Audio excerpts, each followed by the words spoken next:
No justice! No peace! No justice! No peace! No justice! No peace! No justice! No peace! No justice! No peace! No justice! No peace!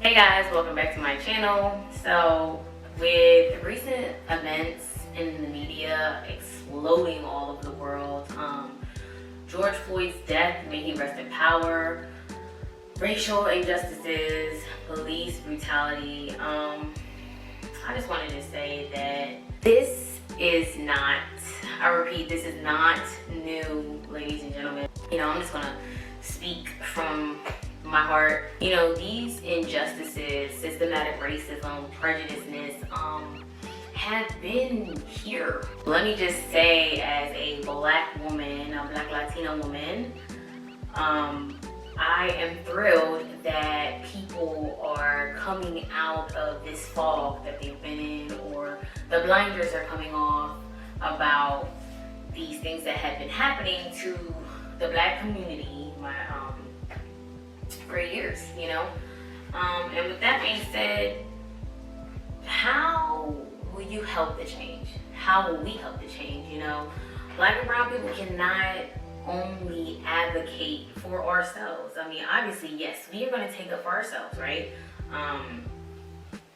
But if you believe in justice, if you believe in freedom for all, equality for all, you should be able to speak up as well.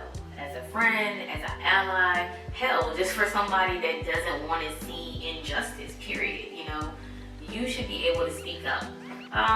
Yes, it is uncomfortable at times. I mean, think about it. It's uncomfortable for us and we live it. Like, we're in this skin. We can't take this skin off, you know what I mean? So, if you see something, say something. Because if you're not saying anything, you're kind of agreeing with it silently, you know? I know there's times where people are like, well, it's not affecting me, so, you know, I'm not going to get involved, you know, I don't have anything to do with it, but that's a part of the problem, ladies and gentlemen. So sometimes you have to just put yourself in these uncomfortable situations. Even if the person or the group that it directly affects is not around, like, have some integrity, hold yourself to that standard, you know what I mean? Because once again, like I said, wrong is wrong.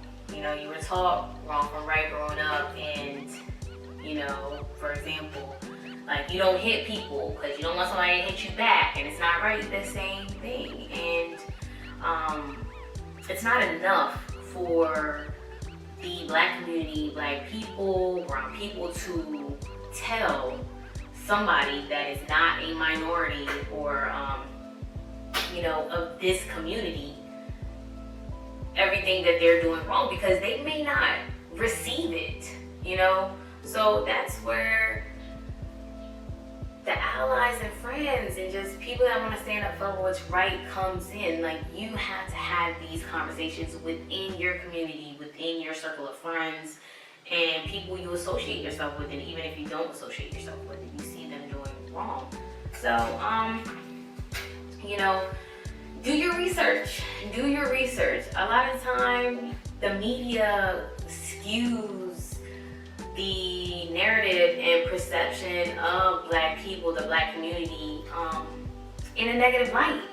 And it's been like this since forever, unfortunately. You know, the systematic racism is, sad to say, embedded in society, in the American society. It is embedded, unfortunately, you know. And Obviously, it's been before my time, your time probably, but it's still here and it's still an issue. So, you know, different ways to help the Black Lives Matter movement and just in general helping the Black community, you know, even standing up for just police brutalities, injustices, whatever. And I don't just mean just these certain things, because there's inequality with, you know, housing, schooling,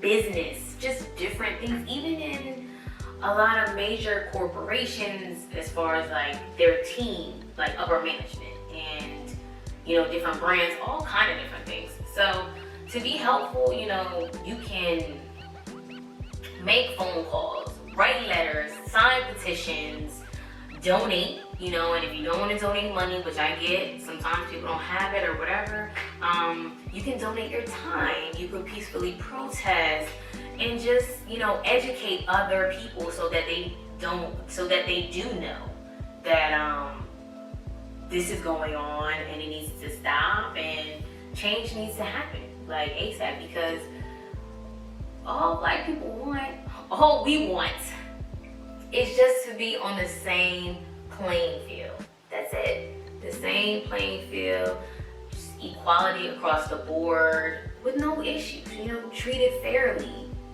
on all levels. And I feel like that's not too much to ask as a Black American citizen in this society. Isn't that what America's supposed to stand for? Equality? You know, like I said, go on Google, do your research. If you don't believe me, you know, some people need hard facts. I'm not about to sit here and list all facts. I know what they are, but you need to do the due diligence of doing your research. You can pull it up easily and see, even with the criminal justice system, you can see a difference between the prosecution of a white person and a Black person. A lot of time for the same crimes, and being a first-time offender, the punishment does not even equal up. It's so much more in depth than that, but like I said, I'm not gonna make this video super long and in depth about that. But there's a couple books that you can pick up, or, you know, e-read or whatever, Audible. The first one's White Fragility, right? How to be an anti-racist, and why are all the Black kids sitting together in cafeteria? And that's just to name a few books to give you a little bit more insight into racism and privilege and injustice, and, you know, there's many more out there. If you want the answers, you'll find them. You just gotta look. You know, the work is not expected to be easy, but it's worth it, you know? Who wants to sit here and be blind to the fact of people being persecuted and treated unfairly? Thank you guys for listening. Always aspire to inspire, and peace, love, and joy. See you guys.